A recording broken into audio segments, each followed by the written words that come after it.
bienvenidos a un nuevo Mates con Historia. Un placer estar nuevamente con ustedes. Perdón la demora, no pudimos grabar ayer domingo, lo hacemos hoy, lunes.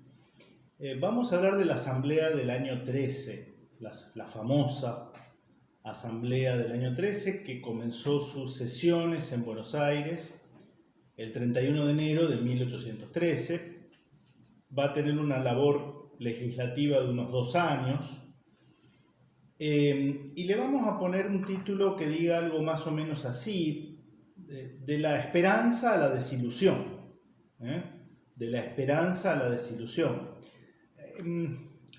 Y vamos a leer acá parte de lo que dice Vicente Sierra en su obra. Vamos a explicar un poquitito el contexto, cómo se llega. Revolución de Mayo de 1810, primera Junta de Gobierno. La revolución, digamos, andaba a los tumbos en esos primeros 2 años. Había perdido el rumbo. Es cierto que, lo hemos analizado en otras ocasiones, era una época de gran confusión. Y había facciones con intereses enfrentados. En los primeros tiempos de ese proceso emancipatorio de las juntas, ¿no? La de Buenos Aires fue una, no fue la única en América. Había una expectativa de que todo volviera a como había sido el Imperio Español antes de la invasión napoleónica de 1808. Las tropas napoleónicas invaden todo el territorio peninsular. Existía un peligro de que Francia ocupara también o conquistara las colonias españolas en América. Entonces, muchas referencias a la independencia por esos años referían a una independencia no respecto de España, sino respecto de Francia, ¿no? Entonces, había quienes alentaban propósitos independentistas por distintas causas. No nos podemos detener hoy en esto, que lo hemos analizado en otros mates con historia. Es un proceso complejo, ¿sí? La realidad es que funcionaba en 1812 el primer triunvirato en Buenos Aires, un órgano colegiado, llamémoslo así, a cargo del Ejecutivo. Y su motor, en realidad, era el secretario, que era Bernardino Rivadavia. También le hemos dedicado un mate con historia a analizar la figura de Rivadavia, sobre todo cuando era secretario del primer triunvirato. La realidad, y para ir un poquito a lo concreto, el 8 de octubre de 1812 se produce una revolución interna dentro del proceso emancipatorio. 2 militares que habían llegado a comienzos de 1812 de España, Carlos María de Alvear y José de San Martín, ambos militares profesionales, a cargo de tropa, es decir, tenían regimientos a su cargo. El caso de San Martín se le encomendó precisamente la creación de un regimiento de granaderos a caballo, ¿sí? Cosa que San Martín hizo. Producen un golpe de Estado, una revolución, sacan sus tropas a la Plaza de Mayo y derrocan al primer triunvirato, provocan la elección de un segundo triunvirato. Pero acá hay un dato que es interesante y me detengo en esto. Ese movimiento, hay consenso entre los autores y los historiadores en que fue decidido previamente en la Logia Lautaro, la famosa Logia Lautaro, en donde ambos, militares y otros más, formaban parte de ella. Y claro, el tema es que la Logia Lautaro empieza a levantar las banderas de independencia y constitución, ¿sí? Declarar la independencia, ya estamos entonces fines de 1812, y consecuentemente, si nos vamos a declarar independiente, había que organizar políticamente el Estado, ¿no? Un Estado nuevo, debe darse una constitución. Entonces, independencia y constitución. Y es con esta expectativa que empieza su labor el segundo triunvirato, y lo primero que hace, su medida más importante, el triunvirato, surgido de esa revolución del 8 de octubre, es invitar a todos los pueblos del interior del antiguo virreinato a que envíen diputados a reunirse en congreso en la ciudad de Buenos Aires. Incluso, por ejemplo, también a la banda oriental. La banda oriental del Uruguay era parte del virreinato del Río de la Plata, estaba ocupada por tropas realistas. En realidad lo estaba en la ciudad de Montevideo, básicamente. Hemos también referido a esta particularidad de Montevideo, con una ciudad amurallada, con un puerto de buenas condiciones para el calado de barcos de guerra. Pero el resto de la banda oriental, todo el territorio oriental, estaba libre, digamos, de ocupación, ¿no?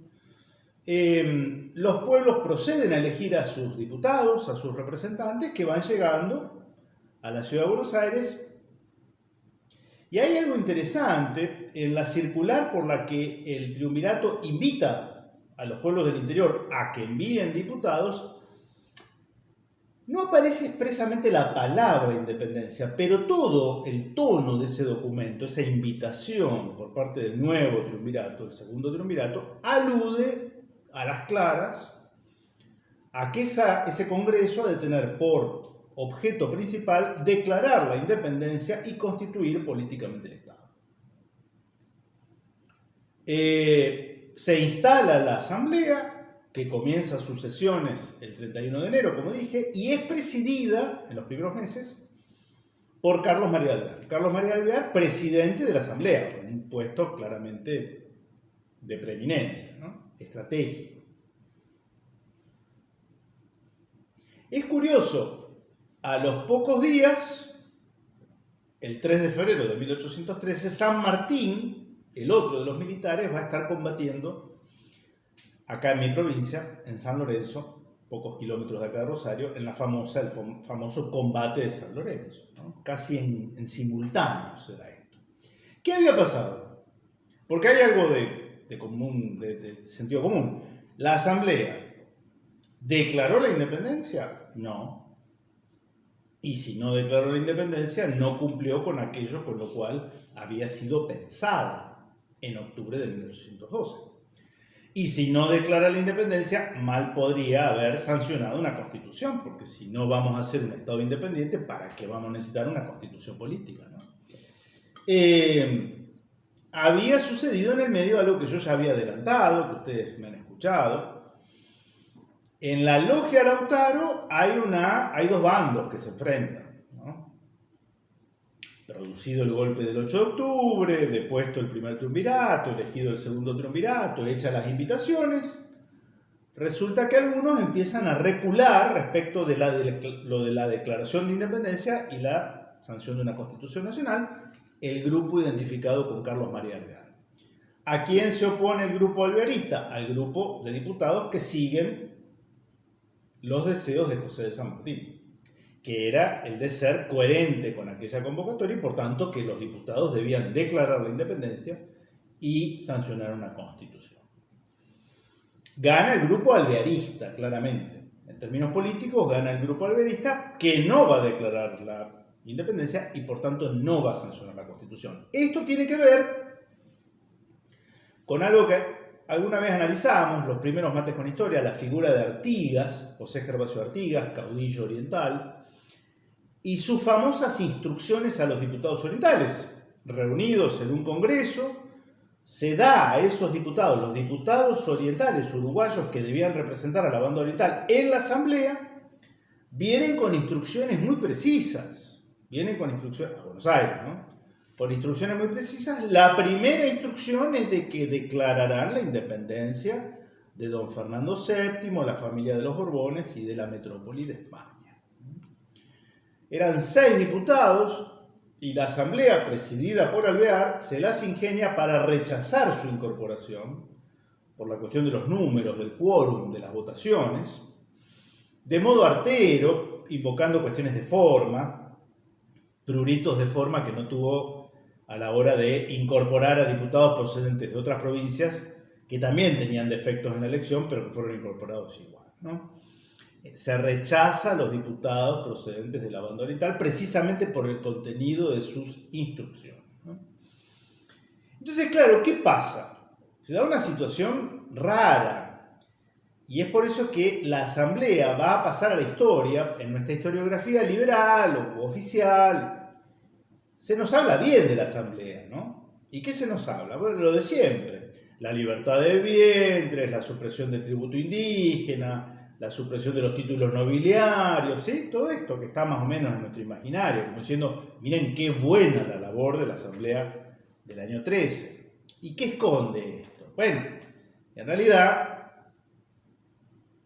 se elogia, se sobrevalora, como dice Vicente Sierra, se sobrevalora esa actividad legislativa, que ya vamos a ver era engañosa, ya lo vamos a ver, para cubrir, para tapar la fenomenal omisión, la omisión de no haber hecho aquello para lo cual se lo convocó. Eso que yo decía de la ilusión, de la esperanza a la desilusión, ¿no? Como no va a declarar la independencia, cosa que va a ocurrir 3 años más tarde en el Congreso en Tucumán, entonces se dedica a la Asamblea a hacer cosmética legislativa. Un mal que ha acompañado a los argentinos hasta el presente, ¿no? Hasta el presente. ¿Qué nos dice Vicente Sierra? Algunas resoluciones de la Asamblea General Constituyente que con el correr de los años adquirieron un alto valor sentimental han determinado que la labor de aquel cuerpo haya dado origen a una literatura encomiástica destinada a ocultar la realidad de la carencia de trascendentalidad de la misma. Contundente, Vicente Sierra, ¿no? La Asamblea no cumplió sus fines esenciales, apenas los subsidiarios, y terminó negando sus principios hasta ser barrida en 1815 por la primera revolución de carácter nacional que registra la historia política argentina. Ya su composición, la composición de la Asamblea, distó de ser un acierto.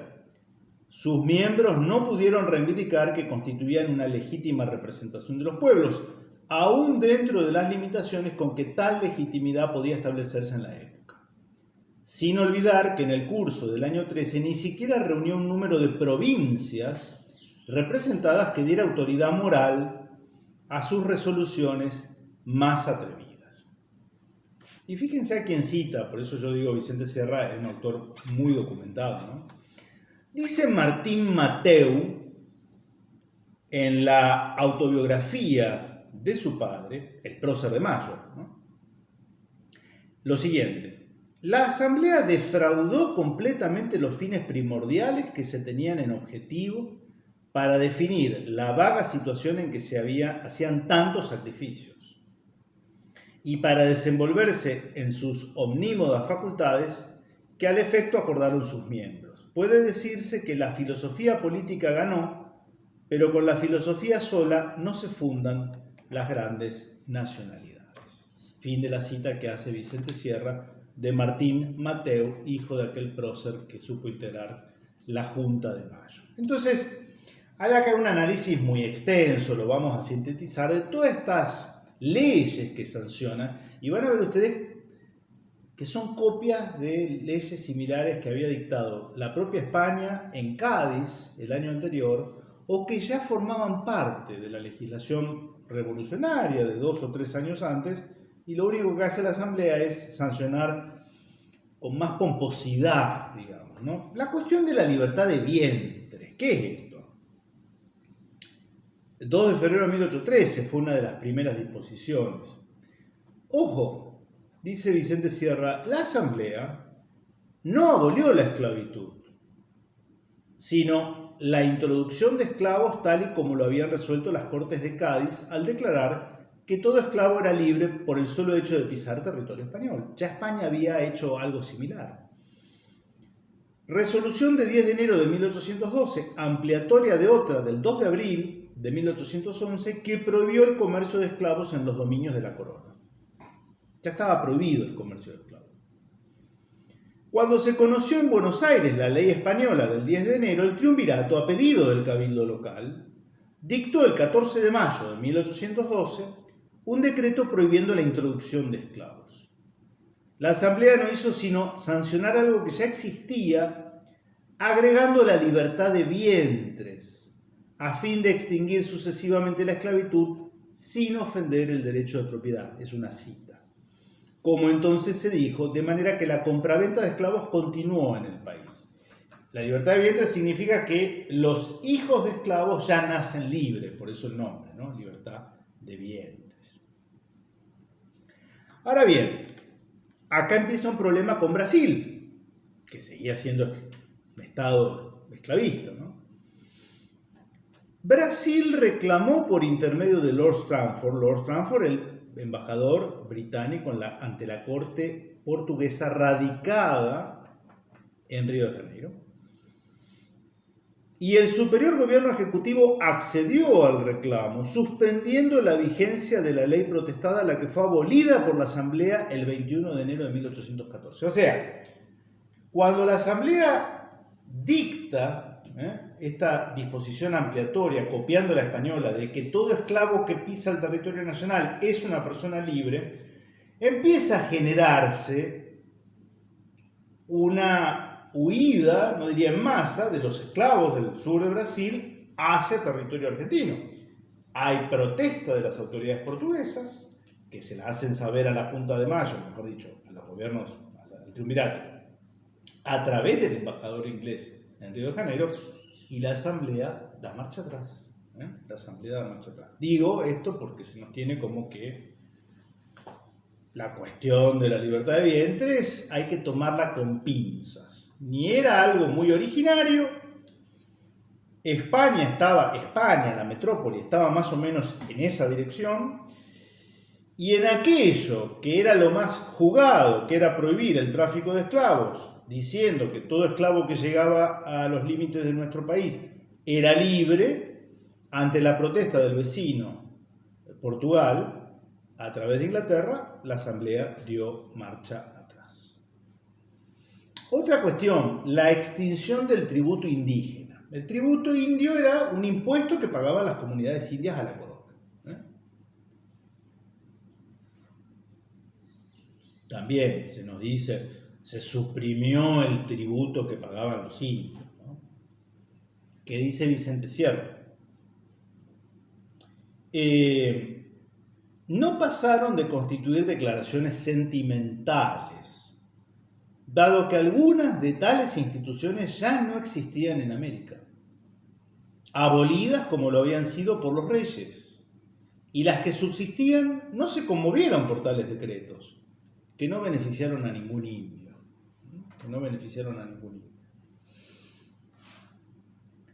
Tanto es exacto el juicio, cita un autor, González, que Castelli, en el bando electoral que lanzó en Chuquisaca, dio cuenta de que las Cortes de Cádiz habían declarado, en 1812, habían declarado que los indios tenían iguales derechos políticos que los blancos.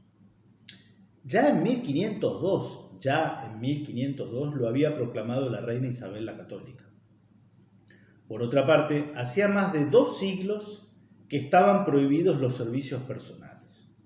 Los indios no necesitaban leyes, necesitaban que se respetaran las existentes. Esto también nos acompaña hasta hoy, ¿no? Esta hiperinflación de sancionar leyes de nuestros legisladores, de todos los tiempos, me refiero. Cuando en realidad a veces de lo que se trata es de aplicar las que ya están sancionadas, ¿sí? Que es lo más complicado. La supresión de mayorazgos, títulos y símbolos. Bueno, acá hay un análisis interesante que hace Vicente Sierra, que Buenos Aires, justamente Buenos Aires, era de todas las capitales virreinales, y podríamos decir de algunas incluso ciudades, comparándola con el resto de Sudamérica, la menos aristocrática de todas, ¿no? La menos aristocrática de todas. Acá no había títulos de nobleza, ¿no? A diferencia de Lima o México. Buenos Aires, con su aristocracia mercantil, es posible que recibiera complacida esta resolución. Se suprimían los títulos nobiliarios, ¿no? No tenían ya vigencia un título de marqués, conde, ¿ok? Como ya había recibido la resolución de 12 de mayo aboliendo el título de conde, marqués y barón en el territorio del Río de la Plata, votada por los mismos que a poco se empeñaron en encontrar un rey para gobernarlo y crear condados, marquesados y ducados. Está muy buena y es muy irónico, pero válida, porque los mismos que en 1813 suprimen los títulos nobiliarios van a ser algunos de ellos, incluso las mismas personas, quienes años después van a estar embarcados en proyectos monárquicos, de traer al príncipe de no sé dónde, coronarlo rey de las Provincias Unidas del Río de la Plata, y si vamos a ir a un sistema monárquico, se supone que va a haber una familia real y va a haber una nobleza, ¿no? Una nobleza con títulos de marqués, conde, barón, ¿no? Entonces, ven cómo también hubo mucha hipocresía en este sentido, ¿no?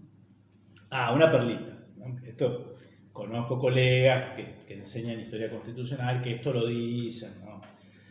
Suprimió la Asamblea la autoridad del Tribunal de la Inquisición. Había un Tribunal de la Inquisición y la Asamblea de 13 suprimió la autoridad. A ver, ¿cómo era esto? A propuesta del diputado por Salta Pedro José Agrelo en la sesión del 24 de marzo de 1813, la Asamblea declaró extinguida la autoridad del Tribunal de la Inquisición.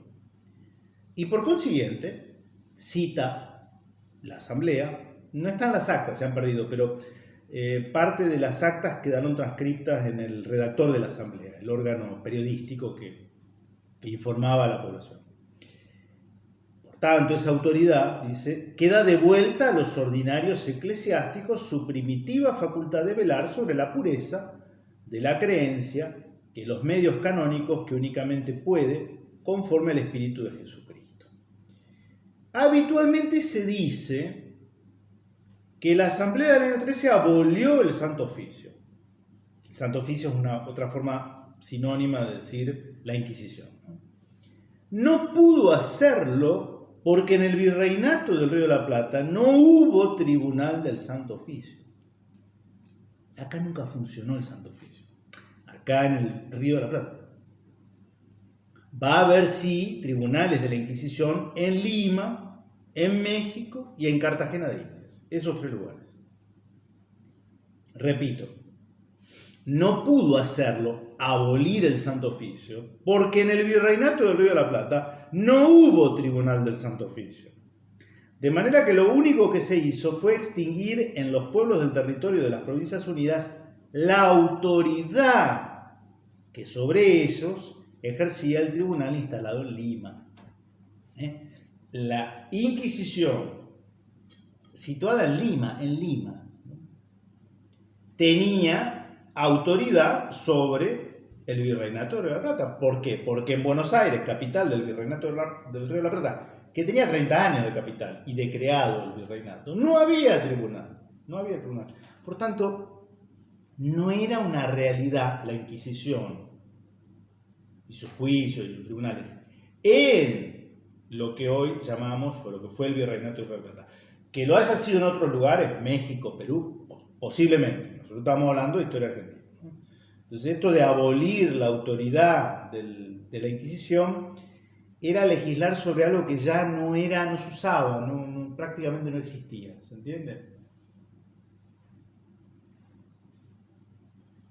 Por eso, Vicente Sierra da la idea, me parece acertada, de que todas estas disposiciones no le cambiaban la vida a nadie. No le cambiaban la vida a nadie.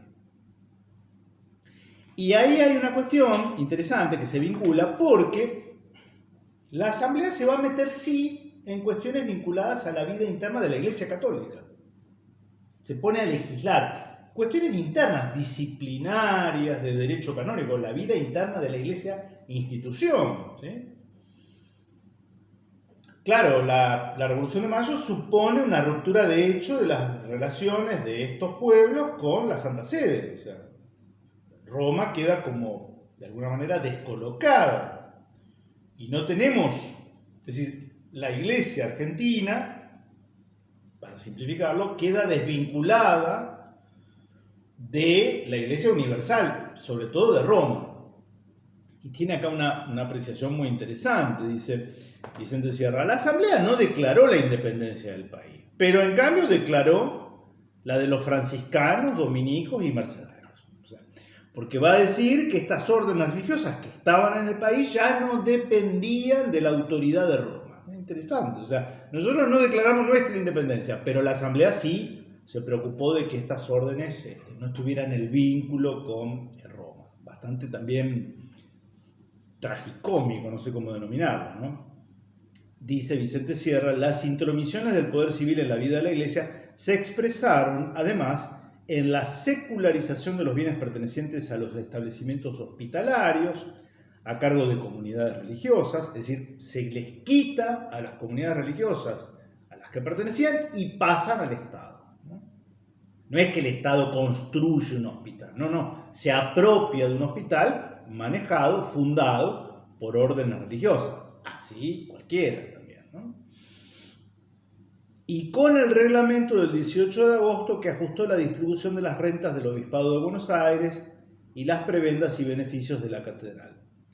Ya sin control, el 4 de agosto se dio entrada a un proyecto originado, esto es muy gracioso, en el protomedicato, prohibiendo que el bautismo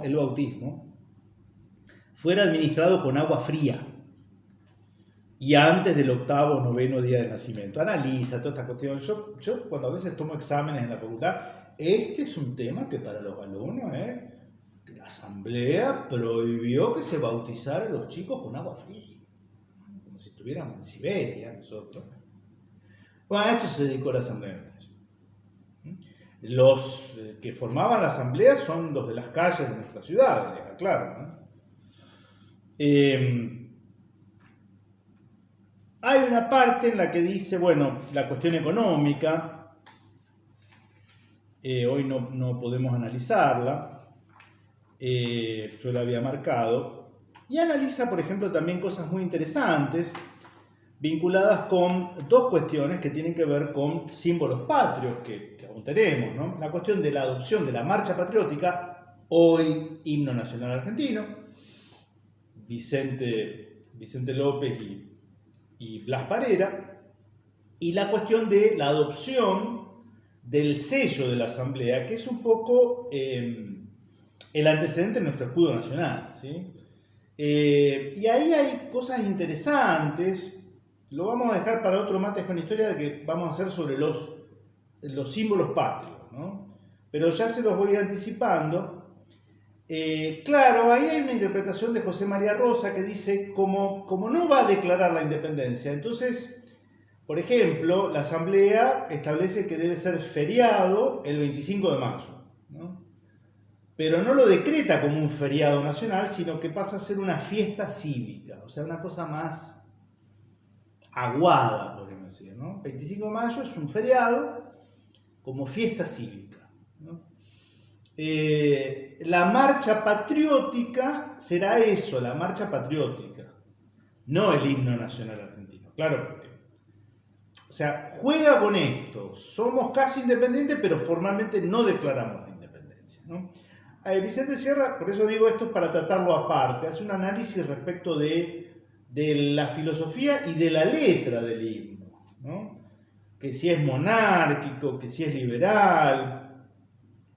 Lo cierto es que es un himno cuya letra es muy antihispánica, ¿no? En su original, el himno completo, la versión completa. Saben ustedes que nosotros cantamos una versión reducida, que fue Julio Argentino Roca en su segunda presidencia quien estableció que no había que cantar toda la versión original como se cantaba hasta entonces, ¿no? Entonces la letra, ¿no? La letra del himno y el sello de la Asamblea, que pasa a ser luego lo que hoy es el escudo nacional, porque ahí hay también cosas interesantes. Por ejemplo, en la primera versión no aparecen las manos estrechándose y el gorro frigio. El gorro frigio es una simbología de la Revolución Francesa. no tiene nada que ver con nuestra tradición hispánico-criolla, por ejemplo, ¿no? Y ahí hay versiones interesantes que hablan de que fueron algunos los que sugirieron esa modificación. Pero bueno, en suma, que los alumnos de Historia Constitucional Argentina, a los que yo a veces evalúo, considere que como parte de la labor constituyente de la Asamblea del año 13, lo importante, lo que reclamaban a viva voz los criollos era que se entibiara el agua con el que se iba a administrar el bautismo de los recién nacidos, los chicos rinden diciendo eso, ¿no? O que ni siquiera nadie se ponga a investigar, que se suprimió, se abolió el Tribunal de la Inquisición, ¿no? Entonces uno se imagina las mazmorras en Buenos Aires llenas de procesados por el delito de brujería, cuando acá nunca existió eso, no existió acá. Si estuviéramos en Lima, en México, quizás fuera distinto. Estamos en Argentina. Entonces da un poco de gracia primero, ¿no? Pero es tragicómico, ¿no? Porque es como dice Vicente Sierra u otros autores que dicen se ha sobrevalorado un cuerpo legislativo que en realidad no dio más que este tipo de legislación, que no le cambiaban la vida a nadie, básicamente, ¿no? Distinto hubiera sido que hubieran declarado la independencia, formado los ejércitos nacionales, en fin, ¿no? Pero eso no sucedió, Por eso le vamos a poner de la esperanza a la desilusión, ¿no? De la esperanza a la desilusión, y por eso hubo estas trapisondas, estas zancadillas políticas, porque claro, había dos modelos ahí en puja, unos que querían apretar el acelerador y decir, bueno, vamos a tomar el toro por las astas, rumbear bien la revolución, para lo cual hay que declarar la independencia, y otros que están allí, ¿no? Carlos María Alvear, lo hemos analizado, 2 años después va a ser director supremo del Estado, y en 3 meses lo más importante que hizo fue mandarle una carta al primer ministro británico, Lord Castlereagh, ofreciéndole nuestras provincias como protectorado británico. Entonces ahí uno ve que había, digamos, proyectos inconfesables. Bien, espero que les haya parecido interesante. Era un tema que nos debíamos, la Asamblea del año 13.